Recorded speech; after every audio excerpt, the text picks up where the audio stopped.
Nouvelle Génération TV, vous informer, c'est notre passion. Mon maman, Mamou Masso, Maxine Abalani Nabiso partout dans le monde, Baro Bazo Nabiso Nabilili. Parce que Kolobaki Lelo Zali, Oyo Tobengi, Mokolo ya Yambo, Oyo Tobengaka, lundi, ya Oyo Tobengi Ebandeli ya Debi, Oyo Tobengi ya moi, Oyo Tobengaka ya août. Mais Tokoye Bisabalani Nabiso Nyonso, Oyo Bazo Nabiso partout dans le monde. Bao bazo na biso na tongo lelo to pesi bino ba bonjour. Bao bazo na biso na pokwa to pesi bino ba bonsoir. Parce que to kosenga na bino ete boza la mobiliser bokota. Parce que l'actualité politique la République démocratique du Congo. Lelo moko na lelo na République démocratique du Congo, tozali na maman na férié. Lelo boko parce que zali journée des parents. Parce que lelo pe mokolo lelo chef de l'État a cause on a parlé du peuple. A cause on a message a koyebisa ba Congo mani bato nyonso ba yi ya mboka po etayebisa bango message ya kina. Awa na cause parole tangu laité. Na kosenga na ba ndeko na biso nyonso partout bino bozali bo s'abonner na chaîne na biso Nouvelle Génération. Ezali chaîne ya bana mboka. Gaya to sengi o s'abonner, o commenter. O aimer, o partager. Les amis chaîne yayo, chaîne yangai. Dans le moment où vous santé, au moment où lelo, à cause de l'ikanisi, il y a passé qui faille. Le lobby sur le talibiso de famille, bien complet. Hein? Donc au sein de la binote, opération d'abisso il y a $1. Ah on a Kinshasa. Donc au sein de la maman d'abisso, belé balandaka biso.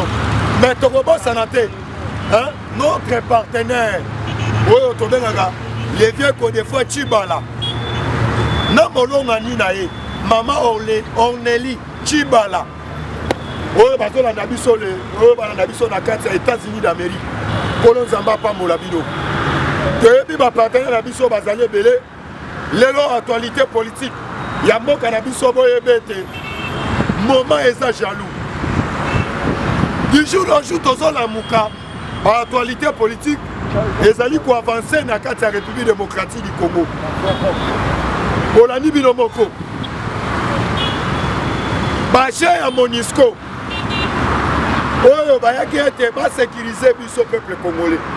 Oyo Bayaki intervention pour Nabiso, Bozola Nabinomoko, le sabotage, Baouti Gosala na frontière, la République démocratique du Congo.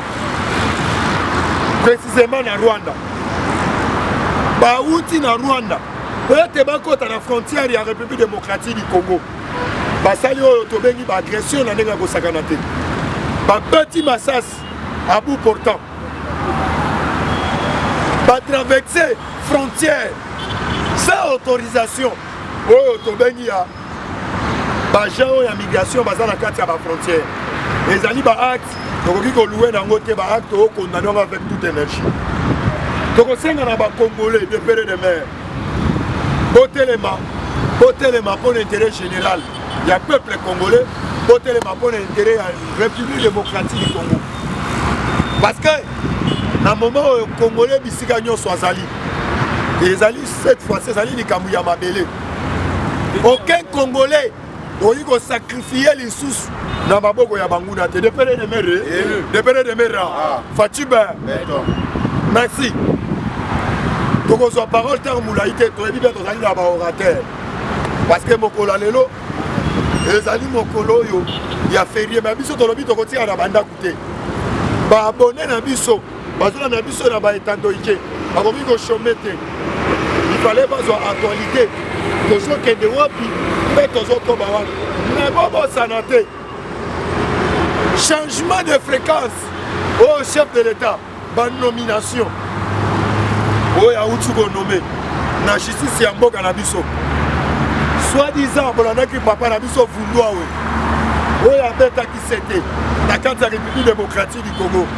Lelo vundwa we. Azali Libanda. Remplaçant na ye, ba remplacer na mwana mwasi. Mais, Fachazo valorisé. Oh, otobengi ba mama nyonso.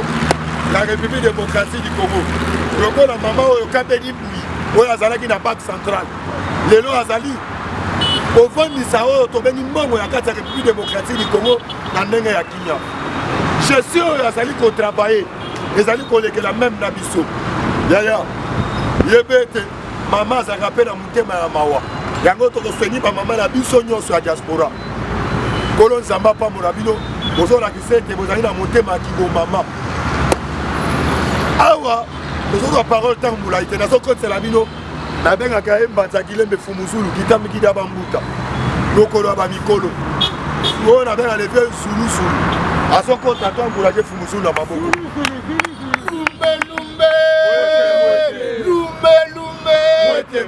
oyo koya oyo koya oyo koya allez Fatine toi allez Fatine toi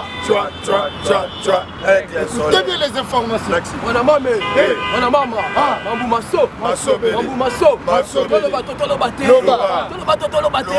tokoloba mpona mboka na biso nakoloba na France te na Belgique te mpona loba na mboka na biso RDC ko eloko ya maka yango tobi kaka bosabone nouvelle génération bajeune bogar bajeune tala on a le baraton sur ma chaîne de Babozo pour monter pour l'emboka na bango. Donc on te dit que si là surtout vos alliés, la diaspora, la Belgique, la France, les États-Unis, le Canada, en tout cas vous soutenir nouvelle génération de jeunes talents haut. On ça pour l'emboka na bango. Et puis deuxièmement, vous soutenir FARDC. Dans la publicité, on va faire pour monter pour la publicité de la FARDC. Donc on te dit que dans la vidéo vraiment vous soutenir du Soba dans le Congo central. Vous savez qui présente à ce Sangaï dans le Congo central vous toucher. Président Abdoul, Azef Sangaï, Bandokona Congo central, mais bien que Sakingaï que non, beaucoup soutenir Bisso. La Yep Saki déjà bango, mais Bazef Sangati de l'eau, Bandokona Congo central, en tout cas, pour soutenir Bisso vraiment d'abord $10, $20 na bino, Bandokona ya Mwanda, ya Tchela, ya Bomba, en tout cas, c'est la soutien na bino. Et puis, bon, ça n'a été troisièmement. Bon s'abonner dans la chaîne de nouvelle génération. Bon s'abonner. Merci. Bon s'abonner. Dans la chaîne encore. Nouvelle génération. Pour se soutenir à 100%. Oui. Avec les vieux godés. Avec les jeunes godés.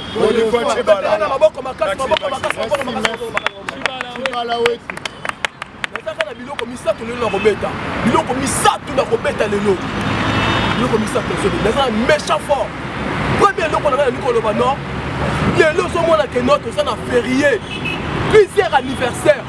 Autre de la Kabaoué. Maintenant on a besoin de Koufa Bakenda. Maintenant on a besoin de l'eau dans le cimetière si Bakola est comme escalette. Mais ton Nora Kabango. Non pas ton baté. Ton Nora Kabango to Kanisa Kabango le 1er août. Chaque année le 1er août au Kanisa Kabango. Mais les autres qui sont bien besoin de cimetière. Nous on a mis ça aussi par Koufa. On a pour la cimetière na bango. On a comme ça on va ndaku na bino. OK ba. Dans ce qui Sabino. Les lots ne les boyé. Tala siko.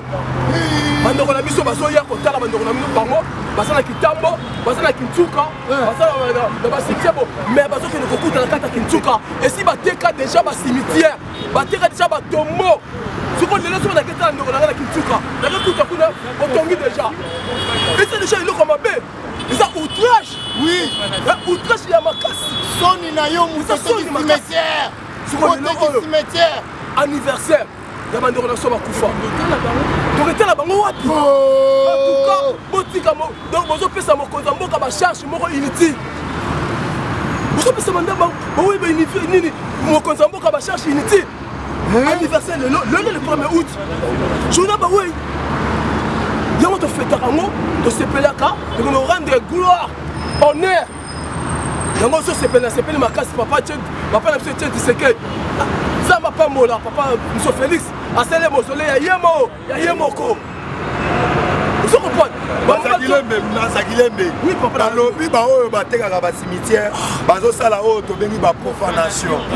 Parce que eloko wana les ali condamnables. Parce que o to bengi kora mutu, les ali sacrés. Les ali sacrés parce que France bakundi ba wei, il faut que dans la respect na ba wei. Mais eloko yo acte, to vraiment même ma gouverneur ya Sud Kivu. Voilà. Oh bah quel est plus loin. Il y a que de côté quand même cimetière. Et là on est condamné parce que les alliés journée oh il y a bah oui. Mais belé pas qu'on ne vérifier mais bah oui. Mais yo t'es qui cimetière. Moi je comprends. C'est pour ça bien. En tout cas nous ajouter biloko kitoko lelo sikoyo. Soki toketa ba ndeko so bazate, motiele tombo na biso, motiele ngo ndaku. Ezala ndenge nini? Ba jema be. Ezala ndenge ba jema be. Yango moni poza kasa ba tokola na bino na maba. Na mabanga. Na makambo yango yo. Tozana raison na bino mabanga. Somon, yango tozokota na muzindo, yango baki première réformation na ngai fona na yebisa mokonza mboka. Zibula mais so. Tala net na Kasavu na biso. Na commune na Kasavu pembeni ya Ipaki. Tozana na cimetière moi kitoko wana. Mais na 2004 à 2006 ba côté kango et comme bilanga. Et comme il ba tombo na la badoro le kana 2006. Na zuma fleur na bokeli na tombo. Pour on peut ça on est na leki na ngai. Mais 2006 bateka ki na Kasavu na biso pembeni ya Ipaki. Bateka ba cimetière on est comme bilanga. 50 ans na kokité. Na biloko wana. Yango na so saka mokonza mboka non. Babuku mese bino ne bo représenter boza ba représentant légal ya mokonza mboka pour pesa mokonza mboka formation na kata ba commune bino ça va dire ne gouverner peut avoir un rapport et pas babuku mese pour pesa mokonza mboka chef de l'état là on dit que mozo ça musala qui sale qui foi on ba kongo to ba qui sale qui foi on mozo sala ya moto so kebisa bino ke boke bana ba cimetière ba côté quand on se soit contre tiku musu ande deuxième information là dans la bataille ah, féliciter la Mokonza Mboka. Cette commune, le samedi Mokonza Mboka pour Fati Beton. Ah, Azana peuple yaya. Boko Lela, Boko Dididingi, Boko Lela, c'est ça. Fati Beton, Azana peuple Simalaye. Samedi, Alexis Kassamona Mboka solo. Samedi, Tamona 7 communes. 7 communes Mokonza Mboka Tamona. Yo kena kaluka, ketamona kaluka. Kena kaluka, mokonza mboka komi na kaluka, bayambaka ye en désordre, te bayambi en désordre. Kena makala to yo kutokuta yo.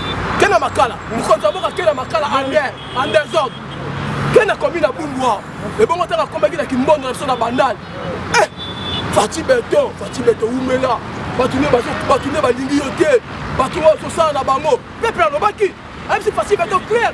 Abi que non bato osala bango basa bandoki mine bengala bango ata yo moko tika lo sala na yo les voyous cette commune rendi o bato wala ba rendi ki 18 ans yo ata kaluka ba yebi yango ata makala ba yebi yango elenge sa ba yebi yango mais moi na mboka Fati Beton so tambola akiti na kimbondo akoti ba balabala mike akiti na makala akoti ba balabala mike na kaluka atuni bango et puis akiko fefie banzela basuki banzela te akefefie na ba pompe soki bimaka mai akefefie na ba cabine na courant abeta kumuzulu maboko makasi beta kumuzulu maboko makasi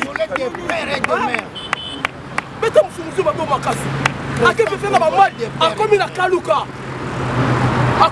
tuni ba cabine ya courant na tina ki bosoki yango babito soki yango c'est courant yaka même si papa na kati ya quartier 3 babi ah mai veut me comment qui passe mais ba cho otindaki tozoki yango akana biloko misat banzela ba mai na ba courant yo so ba Fati Beton si ça bidi moi bien ye wana Fati Beton souci ya mboka cette commune ya on a fi mokonza mboka le souci que semaine le souci dans la sous cette commune tikali semaine la 3e semaine cette commune souci dire que kokanio surtout oye baso ba beaucoup mais ça pour yo oye baso ba beaucoup mais ça na vision na yo vous comprenez ya on se met que non avec féliciter et puis azongi sa confiance na ye et puis peuple congolais azongi sa confiance na ye et pas fumuzu moi na mboka féliciter que na assistance ya ba cette commune ndenge atambolaki en tout cas ok bakamuso elekaki malamu yango sokomona kelesa bino ke départ ya nouveau Congo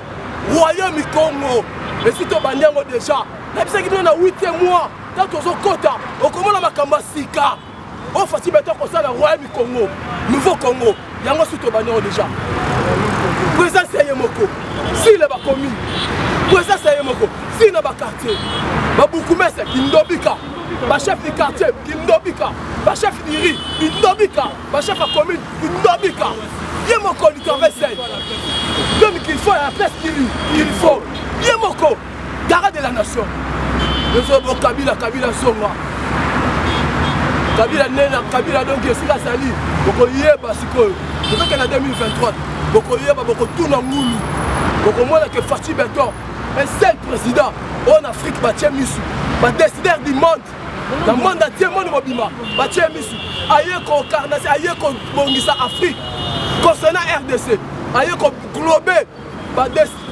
anti-valeur aye ko bimisa ba sanguinaire ba criminel à sommet de l'État la poissa ale mutandengo na so ba ça le côté les frères sabini muye wala fumuzu na biso en tout cas aumela na ye esika sali troisième programme na pona pesa lelo bikamotali procès Kabuni lobi Kabuni wa Kabuni azosonga na maka na procès la justice lobi azosonga na sepeli makasi ba lobi tour oyo bazoti la biso 3 juges aya na ba preuve na ye so aya na ba preuve na ye te camion makala ezaka liboso wana ba preuve Kabuni ezala outrage contre le chef de l'État et puis ba sénateur ba député ba lobi a touché le chef de l'État a touché na bango tant on ba que mokonzi mboka grande de la nation so mboka zo bimisa na Europe azoke na Europe mais ezapena ba sénateur ezapena ba député lobi ni bango ezaka chef de l'État yango bango ne se dit que lobi il faut même ba preuve ya biso et puis il faut faire sa matricule ya mituka et ba donc na mbongo la carte banque dessus et qu'elle a na carte rapport et puis on fait sa numéro ya avion ya jet privé numéro pour faire sa mot oui que na mbongo et puis aéroport n'est présent du Lobaka aéroport on a mbongo que na duango et que tikango lobi bilo comme ça tu fais ça mais propre soit même camion mutuka et que na mbongo avion aéroport Kaboul fait ça nous parce que lobi Kaboul a collé là et puis ba lobi batike bongote batile un 3 interpréteurs moko ya lingala moko ya français na moko ya anglais et comme boyonga na kenda ka Angleterre na ko sortir na batale bate lobi muta ma biso asate muta lingala ko sala wana muta français ko sala wana muta anglais pe ko sala wana ah pona ngala biso kuta ni lobi merci Mwana mama Mamou Maso Maxi na balandi na biso nyonso bolandi Fumuzulu azali clairement na ba parole na ye parce que tolobaki ete balukelaka makaku coupe te soki opesi coupe okoluka place akotobola place mokili ebiba ebele komoni bien bazoganga bazoloba ete tosoutenir Fachi mais bazoede Fachi te descente ya Fachi na Sekomaf chef à travaux Maxi bravo na musala malamu ozali kosala mais bajan oyo basalaki musala non payé mais tomoni bino descente ya Fachi pembeni kaka ya Fachi baflater bandoki baflater bato mabe mokonzi ya mboka lelo azobundana fonctionnaire ya l'État azala fonctionnaire oyo akala azalaki négligé te lelo komoni bapensionné na kati ya fonction publique bauti kozwa mbongo na bango mpe bake koassire même santé na bango balobi même mwasi na yo abeli même mwana soins médicaux eza gratuit pourquoi bino bozali pembeni ya mokonzi ya mboka bozokende plus loin bomoni roi belge aye bozokende koyemba Fachi beton na beton mais mpona koede chef bozoede ete biso toboyi ge ya bakuba tala mokonzi ya mboka de 1 akele plus loin na Sekomaf amoni mwana ya ji mwana azoteka ji ake asombi ji po etambela bana babota ngai nayebi bien présidence président ezalaka place moko Kabila abangisa biso plusieurs fois abangisa biso na teni abangisa biso na mandef so tomona yango lokola place ezalaka place moko ya oyo tobengaka place moko ya lix mais lelo chef de l'État alakisi biso à part kozala na sa président de la République azali moto lokola nga na yo tala yo moko témoignage ya population bachef ya batrafo ebele to remarke ete na descente ya mokonzi ya mboka alobaki ete nazokita na tous les chantiers. Merci. Ebele bawelisaki bawelisa na bachantier. Bavérifier. Place basalaki misala te. Ah, yaya. Nayebi ebele bakokangama. D'abord nzela oyo ya terre jaune. Oyo elingaki kotutana. Ebimi mopanzi oyo ya njili. Eke nzela ya bakongo. Nzela wana ezali arrêté. Me mbango babimisa po ete nzela esila. Yaya botika je ya bakuba. Lelo bino bato babanda koganga ete Fachi azosala te. Soi-disant nalobaki ete il ne pèse au pouvoir opposition eza te. Mais lelo tomoni biso na bino. Lelo bokoki kosala campagne na Kaluka. Nalandi population ya Kaluka. Balobi boye na bavanti na bino ya élection muto nyata na Kaluka te. Na Kaluka babanda ko ambome mutu même na likayebo likwala. Batie na zone. Mais lelo na Kaluka ba tongela bango mort. Na Kaluka ba tongela bango pont. Lelo couré ekoti na Kaluka. Yo bandelo bete ezali pouvoir ya ba oh tobengi soit disant de Kabula lobaki ya ba jusser. Banani ba jusser. Ya muto to déficit même na santé, même na l'opposition ya nzoto. Yaya biso to kosenga na gouvernement na biso. Bakanga compagnie ya Caroline tota la Kabulu so ba koya pembe. Bo eta combattant. Peuple congolais, tous à la mobiliser pour soutenir Bana Mboka. Les grâce à la politique de Félix Antoine Tshilombo Tshisekedi, et les États-Unis d'Amérique, où ils sont partenaires privilégiés dans Bisso. Tous ont vexé le coup de moi dans Popi.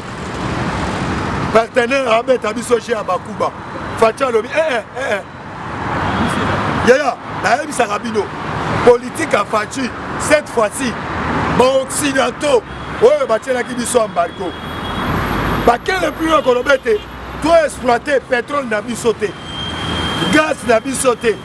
Parce que va remarquer ceux qui t'ont exploité, gaz n'a pas sauté. Donc vous avez les 5 pays dans le monde mobimba. Oh, tu as les Kabango même n'habité. Même dans le pays limitrophe, il y a la République démocratique du Congo. Toi, tu as gagné à CAC. Au moins, l'hypocrisie, il y a un président. Babo Ikoya. Parce que va comprendre que ceux qui va y la réunion à CAC, qui mouillent babane koyi bambon en République démocratique du Congo. Congo a commis qu'on récupérer basamba naé. A commis qu'on récupérer le konaye moko na moko. Ya, na bisi okotu na ngulu. Ngulu okotu na meme. Meme ko lela nini? Tozo yebisa yo. Yo zo kanisa loko la Congo ya kala. Biso dans le maquette de vérité à Bokabonité. Lelo, grâce à la politique de Félix Antoine Tshilombo Tshisekedi. Silence radio, États-Unis d'Amérique. Agitation totale. Lelo, pourquoi? Au mitou na kayo zali na ndako. États-Unis d'Amérique a retiré aide militaire naé. Oh, il a bané ko soutenir Rwanda, pourquoi? Grâce à la politique de Fachi Ben. Béton. Nous en maï Ben. Béton. Les Kamoukishi Ben. Béton. Nous comptons Ben. Béton. Avec les d'Afrique Ben. Béton. Zoubou Abilou. Yaya, tant que la ville n'a pas de caméléons, yo zo kanisa. Les gens qui ont la bateau, Meli Bombé, Balali à côté les mains. Yaya, il dépend son pouvoir. Opposition est santé. On a une agitation parce que Bayebi, réussite totale. D'ailleurs, qu'on remarque, parmi les chantiers au chef de l'État, à Salina Kati, la République démocratique du Congo, plus de 51. Oh, tu as mis chantier, oh, c'est palpable, oh, c'est les misales salés. Oh, c'est les salés matisiko, yo lali, ozali kolota. Tandis que le plus loin, il y a qu'on appelle Bino. Pourquoi les États-Unis d'Amérique animent qu'on soutenir Bisso? Parce que Facha Bimisi diplomatie, hypocrisie, il y a Amérique aux yeux de tout le monde. Monde mobimba. Lelo Facha Tamoli dans l'espace international pour être un investisseur baya. Un investisseur basali hypocrisie. Alors il fallait que banana nanda kunabiso. a su un bloc pétrolier. Plus de 27 blocs. Papa, 27 blocs pétroliers. À Tchango na marché.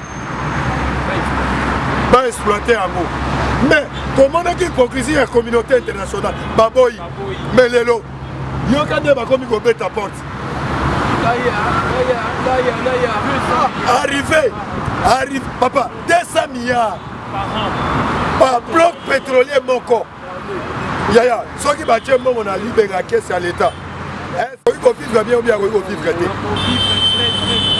Yo, tellement le bête. To bengana na Rwanda te. To luka to bengana fachi. Ah, o ça na intérêt là-bas. Ya ba paya. Lelo, nazo ebisa yo boza la calme.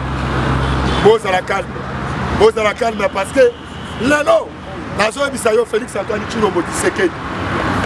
Félix Antoine Tshilombo Tshisekedi. Oyo tozo benga muko atombolo mo amai. De hein? De Oyo Tobengi, Félix Antoine Tshilombo Tshisekedi. De Oyo Tobengi, Asali Oyo Tobengi la relation bilatérale. Pona Oyo Tobengi, on a libre d'échange dans la province de Bissonyos. Mais lelo, nous avons avancé. Avancée significative. Yo, zo téléma, ozo Ghana, o Fatia zo kokate, o Fatia zo saraboete. Toyebisi ozala calme parce que lelo oyo tobengi République démocratique du Congo ezali oyo tobengi na ba enchaîne nango sur le terrain pour motiver tout le monde. Manama Mamou Maso Bele. Merci baladi na biso nyonso bazolanda biso partout dans le monde. Awa tokozora parole tant moulaité. Nazo pesa o tobengi Abdul azo kota. Lumbe. Ah oyo koya.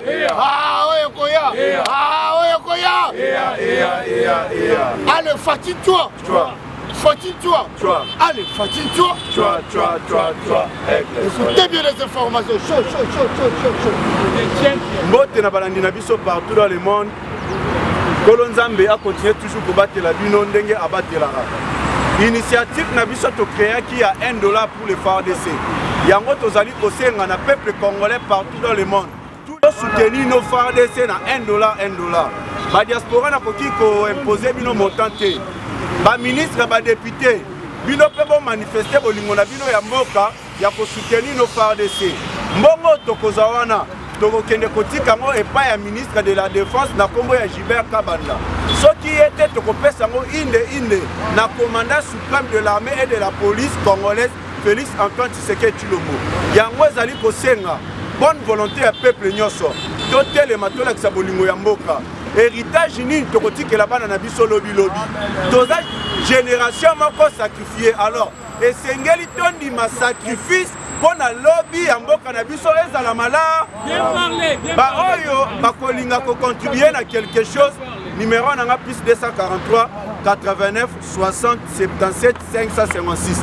Plus 243 89 60 77 556. Merci beaucoup. Tokoti na actualité politique. IDPS viva. Mboka na biso République démocratique du Congo. To perdaki yango. Tozalaki na contrôle ya eloko moko te. Ba richesse na biso nyonso ba étranger ba bandaki ko profiter na yango. Comme exemple na Robert Sabino, Moïse Katumbi qui se disait être congolais. Oyo lelo tomoni na niveau ya Okatanga. Na bilanga na ye a récolté 20 000 tonnes de maïs. Mais atindi yango na niveau ya Zambie. Zambie abanda kotekela biso moko pays oyo to produire. Botala degré ya Kindoki. Tokei côté ya coltan. Premier fournisseur ya coltan et comme ki Rwanda, tandis que coltan eza ya mboka na biso. Mai na courant. Pays fournisseur na yango ezali Centrafrique, mais tandis que ezali ya mboka na biso. Ba grande leader ya parti politique, majorité bazali ba étranger. Ce qui veut dire que mboka na biso et comme qui ko travailler au détriment ya ba étranger na ba mboka na bango. Révélation moko on ko révéler bino, des révélations très grave. Félix Antoine Tshisekedi Tshilombo asala kamakambu pamba te. Félix Antoine Tshisekedi Tshilombo azali kokumba mboka oyo selon vision pe stratégie ya Papa Etienne Tshisekedi wa Mulumba. Mais bato bazali ko comprendre te eza ba oyo bakomi kokite. Félix azali grand politicien, azali un grand diplomate de carrière. Yango tokosenga na peuple congolais to soutenir ye. Oya lobi non, nakoki jamais côté intérêt ya famille nanga, mais intérêt ya peuple congolais libo. Liboso. Affaire ya BAD, oyo ezali Banque africaine de développement. IDPS viva. Et loko esali ngai pasi natali à quel point mboka na biso ezalaki kokufa. Félix Antoine Tshisekedi Tshilombo asalaka makambu au hasard te. Ayebi pourquoi azali kosala likambu. Yango bomonaki kozwa na ye na pouvoir. Première des choses à faire na 2019, Atchaki Freddy Matungulu comme président de la BAD oyo eza oyo abiso République démocratique du Congo. Atchaki Freddy Matungulu pambate. Paul Kagame a la République démocratique du Congo vers les années 1997. Owana Mobutu a commis déjà la maladie, a commis déjà la faiblesse. Azui a tché pendant 1997. Tokei Lisusu na 2005. Tokei na 2010. Tokei na 2015. Si na 2019 chef de l'État de Yaki Kolongula Rwandais wana. Azua tchela kibiso na BAD. Rwandais na kombo ya Donald Kaberuba. Donald Kaberuba yende mtazalaki comme représentant na biso na BAD. Botala degré ya kindoki. Sikoyo Rwandais wana Donald Kaberuba abandaki kosala nini? Ba aide nyonso BAD abandaki kopesa République démocratique du Congo. Nyonso abandaki kokende na Rwanda. Totikalaki ko bénéficier ata na aide financière moko te ya BAD. C'est pour cela bozi bomonaki Rwanda est comme qui développé. Rwanda les autres tandis que Kabal les alaki mabe. Tobandi na 1997 période où wana Mobutu comme qui malade. Alors azalaki sous na force té. Tokena bazui sous les mêmes Rwandais wana. Donald Kaberuba ba voté sous jusqu'à 2005. Ba memi sous à 2010. Ba memi sous à 2015. Yekaka. Tina 2019. Yango chef de l'État a eu pouvoir ayebaki de Kabal wana.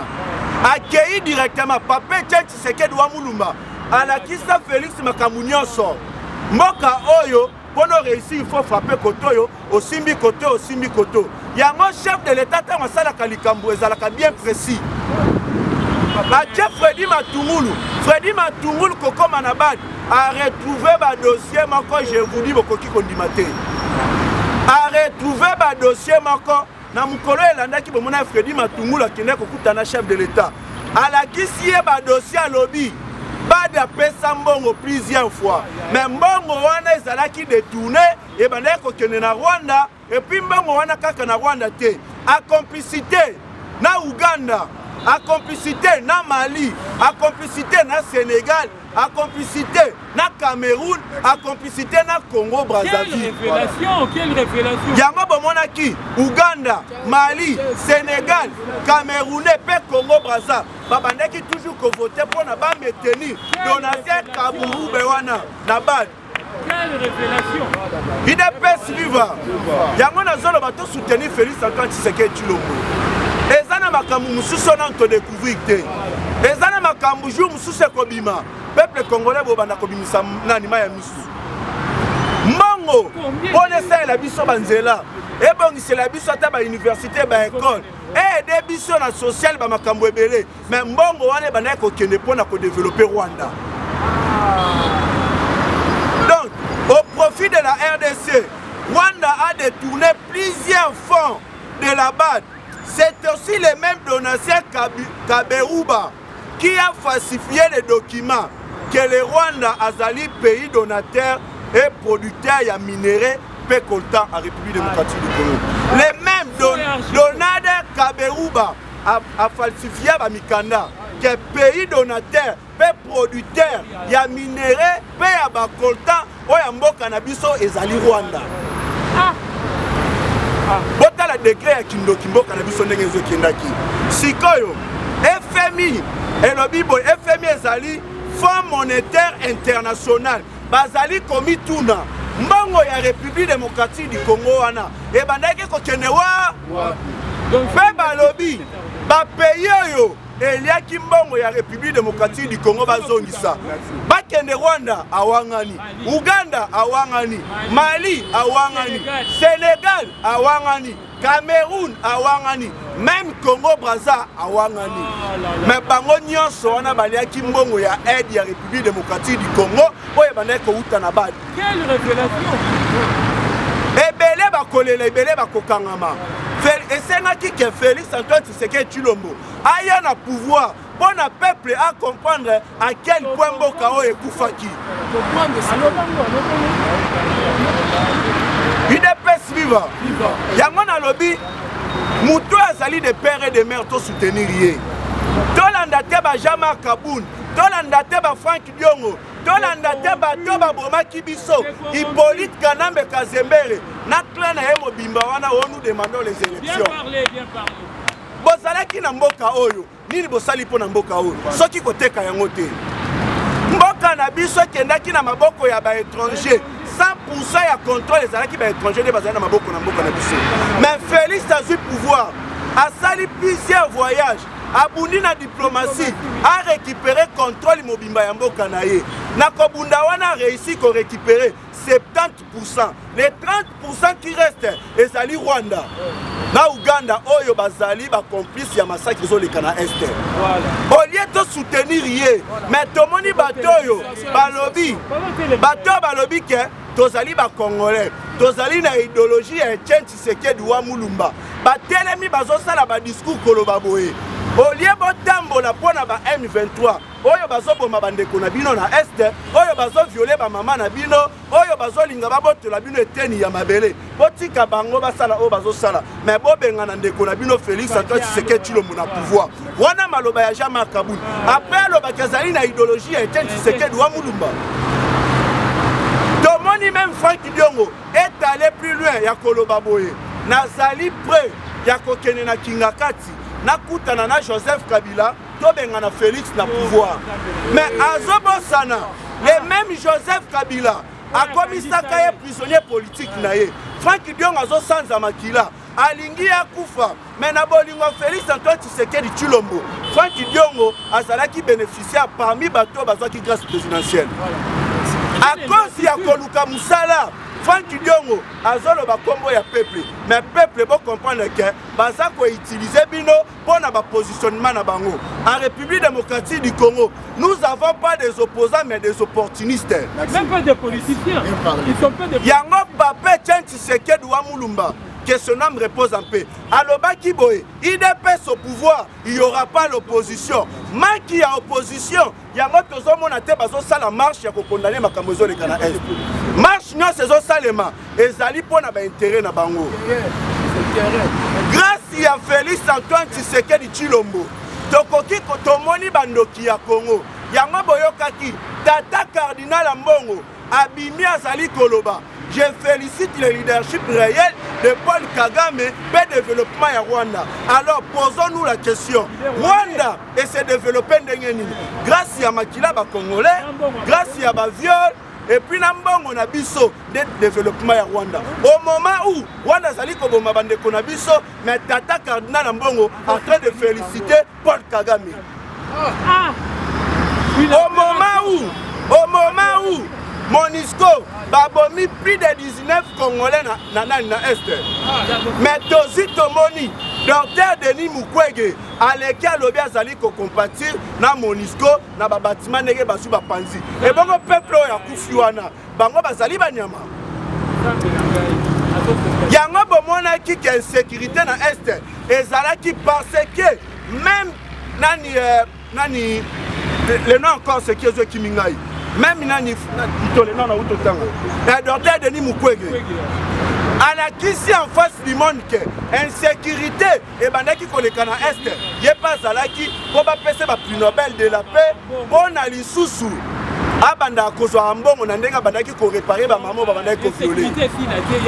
Donc et que sécurité zala ndenge balobaka moteki cercueil azala na posa batu bakufa bona marchandise na ekende.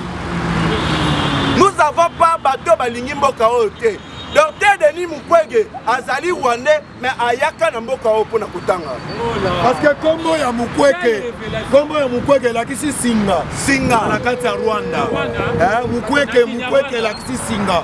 Toseni bango bazala ba dictionnaire pour vérifier Mukwege lakisi le rwandais tout fait. Nyonso wana na memi bino na procédure wana pour vous faire voir que le président Félix Antoine Tshisekedi Tshilombo azali kobunda na quelques Congolais corrompus et puis na ba étrangers.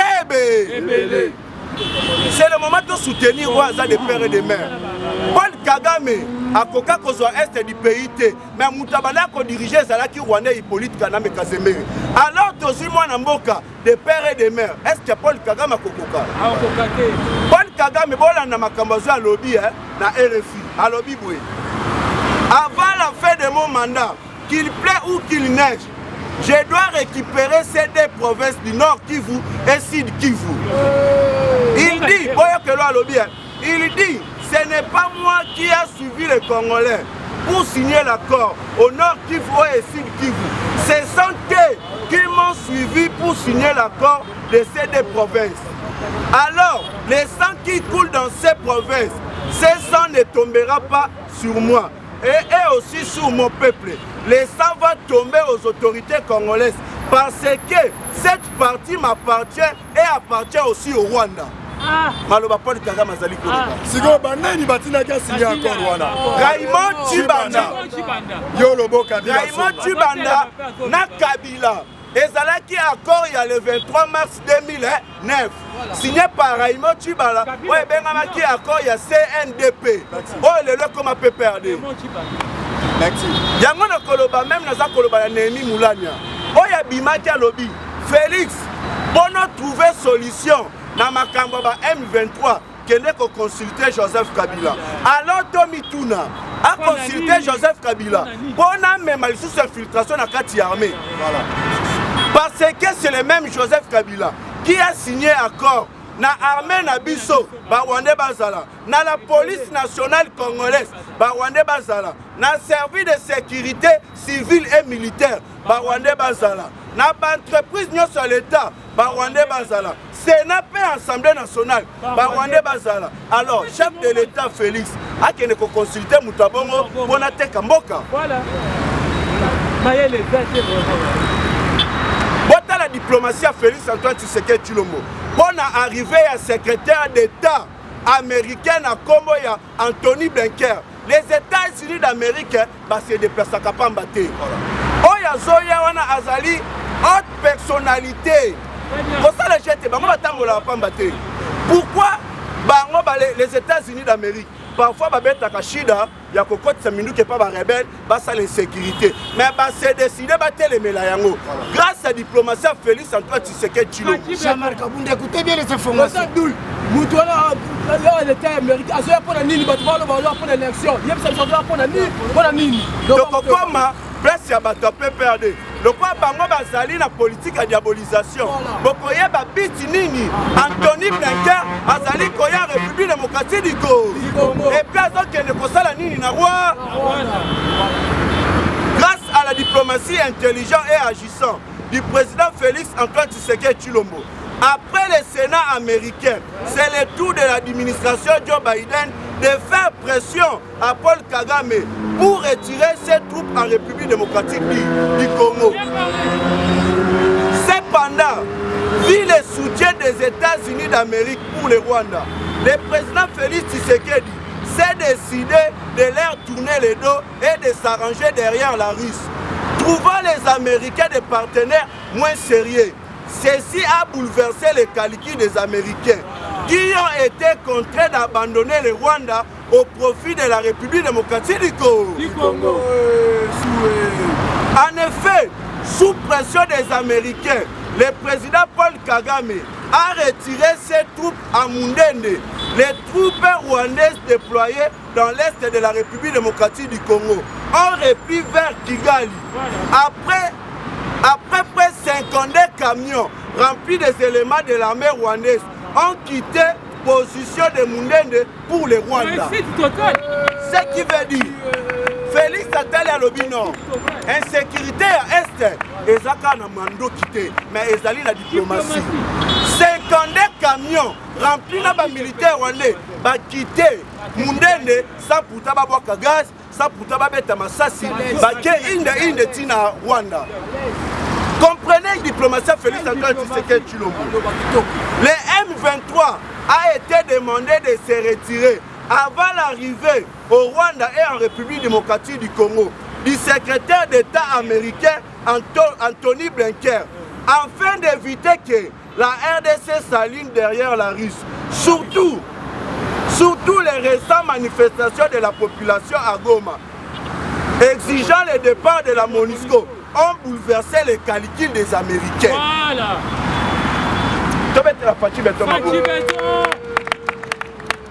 Sikoyo, bato peut perdre le quoi bazala na information te. Bato la muka, le quoi bazala na information te. Balobi, secrétaire d'État américain à l'époque il y a Mobutu. Ayaka pona kosenga départ ya Mobutu. À l'époque il y a Hippolyte Kaname Kazemere. Ayaka pona kosenga départ ya Hippolyte Kaname Kazemere. Sikoyo lokola zoya na Congo. Eza pona kosenga Fachi ale asala glycémate et puis a quitté pouvoir. Or Kezali Lukuta. Kishima. Bobete la Fachi beto maboko. Ota décret la politique azali na yango. Kishima. Les sénateurs commission affaires étrangères américains Robert Mendes a commémoré Anthony Blinken lettre par rapport à la violation du territoire de la République démocratique du Congo par Paul Kagame. Alors, ils ont décidé Paul Kagame de quitter le pouvoir. Votre diplomatie Félix. Les Américains bataillent balobi non. Tu as utilisé Rwanda pendant plus de 25 ans pour te minéral la République démocratique du Congo. Alors, tu as perdre Félix Antoine Tshisekedi Tshilombo. Ce qui a s'aligné derrière Russie, les États-Unis d'Amérique te perdre. Grande puissance comme Russie. Alors, pour tous les risques, tu as directement et pas Félix. Tu as Rwanda, tu as des matières, mais plutôt tu as dans l'Est. Diplomatie Félix. Le 6 août au 9, Anthony Blinken sera en Afrique du Sud pour dire au président des Sud-Africains d'arrêter de participer au financement des rebelles ADF à l'Est de la République démocratique du Congo. Vous comprenez que Rwanda, Ouganda, Babaneko utilisé Afrique du Sud, Mbongo wana batinda Kango et pas les terroristes ADF. Alors, Anthony Blinken a dit que dans le lobby, ceux qui ont continué, les États-Unis d'Amérique a s'en charger. Les 8e mois, à cause de la Rwanda, pour demander à Paul Kagame son départ au pouvoir, aussi de retirer ses troupes du M23 à l'est de la République démocratique du Congo. Aussi, de dire à Yoweri Museveni aussi de quitter le pouvoir. Voilà la diplomatie Félix. Azokenda yebisa Paul Kagame tozoloba na yo tika pouvoir et puis Yoweri Museveni tika pouvoir. Tango bomonaki chef de l'État akendaka na Rwanda oyo Paul Kagame amibimisaki comme porte-parole ya ba M23. Paul Kagame kokende na Rwanda ezalaki pona signer départ na ye. Lebo yokaki vertige zwaki ye aye koleka lobi nini ke en 2024 je serai aussi candidat président. Si comme bayebisie eloko to signaki na yo otika pouvoir na oyo zoloba eza différent. C'est pour cela bomoni mikolo yo Paul Kagame azoleka sous na ba média te. Alekaka plus de 24 fois na ba média mais na minute au silence radio. Même Yoweri Museveni azoleka lisusu te parce que Félix Antoine Tshisekedi Tshilombo a réussi à causer la politique moko ya diplomatie pour na kokanga Yoweri et puis Paul Kagame munoko. Paul Kagame négocie déjà son départ au pouvoir. C'est pourquoi Paul Kagame à Rwanda avait déjà signé son départ. C'est pourquoi Félix Antoine Tshisekedi Tshilombo tango batu balobaki Félix akei na Espagne akei vacances ezala vacances te akendaki kokutana na ba américain kotalisa bango insécurité eza na est IDPS viva akendaki na Espagne ezalaki vacances te alobi na ba américain nga naza na bino mais bozola kisanga politique ya mauvaise foi tandis que peuple na ngai na est bazali kokufa soki bo continuer boye na kotika bino na kokene na ngata na Russie pona moni bango bazali honnête. Les États-Unis balobi non, nous ne pouvons pas prendre le risque ya kotika mutu oyo mais plutôt tozala na sima na ye. IDPS viva tokomi na affaire ya Monisco. Monisco baya na mboka na biso ça fait plus de 22 ans. Tokanisaki bango bakosilisa insécurité. Mais bazali na armée ya 20 000 personnes. Mais la Monisco est incapable de aussi sa insécurité. Banda bango baya to enregistrer 20 millions de morts. 20 millions de morts. Maintenant aussi totali. Les commandants de la Monisco à Lobiboé. La Monisco est incapable de combattre les terroristes du M23. Maintenant, Tommy Tuna, ceux qui sont incapables, c'est qui veut dire que nous avons des autres. Peuple Batelemi va revendiquer que Monisco a kende. Monisco bazui courage ya kobeta biso masasi boye. Voilà. Namboka na biso bazo beta biso masasi à bout portant. Ce qui veut dire, à part les Codeco, à part les ADF, à part les M23, la Monisco aussi a rejoint un groupe yaba terroriste, Bintou Keïta, toyebi bien que la France ne mutachaka Bintou Keïta. Ba arme, oyo ba M23 ba bana ko utiliser, misu se utaki na France. Parce que ba français ba lingaka Félix cité, parce que Félix alobaki makamba ki moyibi esi. Yango biso peuple congolais. Nous demandons les dépenses sans condition de la Monisco. Ceux qui veulent Monisco a qui ne vont manifester. Bomoni, na frontière entre Ouganda et la République démocratique du Congo na Kasindi. La Monisco baye. Oui. Tout le monde va misusu balati ba pantalon ya jeans, ba misusu balati ba training, na ba casque ya Monisco. Baye bazali ko forcer biso ba kota na makasi. Forcé wana babeti Massas. Voilà. Na Massas babeti wana 8 blessés, donc au total 10. Na ba policier na biso bazu babali ya Monisco. Bon mituna, même la police na biso bazu babali ya Monisco. Maintenant to mituna, est-ce que le Congo appartient au Monisco ou bien au peuple congolais? Nous demandons à la Monisco de respecter la souveraineté du peuple congolais. Bien parler de Thiers. Aussi nous demandons aussi à notre gouvernement de travailler le plus vite possible. On a des pailles à Moni. La commune a kokene na kochite Olanda qui Jean-Marc Kabunda Kaboun. Babengi ça qui est et pas le président de la Cour de cassation. Akenda qui se présenter. Mais Sengeli Boyeba, état de droit. Liberté d'expression et la libertinage. Oui. Nul n'est au-dessus de la loi. Le président de la République, un juge naturel, n'a pas cour constitutionnel. Oui. Et alors, Jean-Marc Kaboun, en tant que député, on a élaboré Kamibeko, on a juge Wana Balandaka. Alors, ce qui est moko, est incapable de respecter Mibeko Wana et Sengeli Asamba. C'est ça aussi, on va bien capoter, il y a état de droit. Jean-Marc Kaboun a dit ceci. Il y a des jets privés. Oye bimakana ba millions de centaines de dollars banda. Ba bengisie ba ebisie. Mais oyede biso. Oyede pemboka. Alors, la kisa biso ba jet privé wana bimaka wana ekendaka wapi. Ezape yana nani. Donc Jean-Marc Kaboun, incapable de se défendre. Alors bien Saline explication à Saté. On lui a dit, papa, Kende Kobomisa la preuve. Yakana Yango, la Kisabiso. C'est ça ce qu'on appelle le beauté de l'état de droit. Les 2 août ma cause là. Si quand il y a Tokotuna, Eliezer la lobby. Jean-Marc Kaboun, qui premier vice-président de l'Assemblée nationale, a bandaki ko touché 120 000 $. Alors, il faut retrouver dans le compte 200 millions de dollars.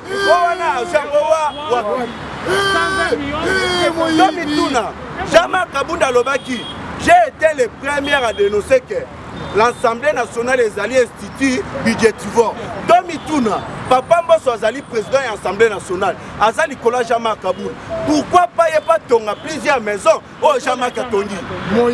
Aussi nous demandons à Gilles Aligneté d'aller auditer Jean-Marc Kaboun. Toye ba provenance ya mbongo wana e utiwa. nazali koféliciter DGI. La DGI a encore frappé, a outil qu'on réaliser une performance exceptionnelle de 600 millions de dollars grâce à notre DG Mwakadi Mwamba. Aussi, nazo chité koto. Tozali ko remercier chef de l'État Félix Antoine Tshisekedi Tshilombo. Nandenge a augmenté 45% du salaire des fonctionnaires de l'État. La gratuité des soins de santé, frais de funéraires des fonctionnaires, économie gratuit. Donc, les fonctionnaires, na ba famille na bango. Le président crée stratégie à l'Obino. Dans sa carte biométrique. Le col a battu perdre. Moutoumako azana 100 têtes ou abimisaka mbongo. Cette fois-ci, grâce à la carte biométrique, Colombongo et Sengela qui nous ont yemo. Aussi nous félicitons, nous remercions le président de la République. Nandenge Asali, soins de santé, paix accouchement, Yabasi Ezala Yaofé. Aussi sans oublier la gratuité de l'enseignement. Merci beaucoup tout le monde. Madame Mama, Tobé Amou Kwantombo qui tente qui diabamou, Yabamuta, Lokola Bamiko, Yo Zotu na Olani Nanda Golobi, Azoko Kate, Otamana 4 Makas, Lobela, Bando Mbongo, Ozaka na 4 Makas, Oloba Azoko Kate, Aboka na Ndaku na yo, Toye pa na yo, Okotuna Ngulu.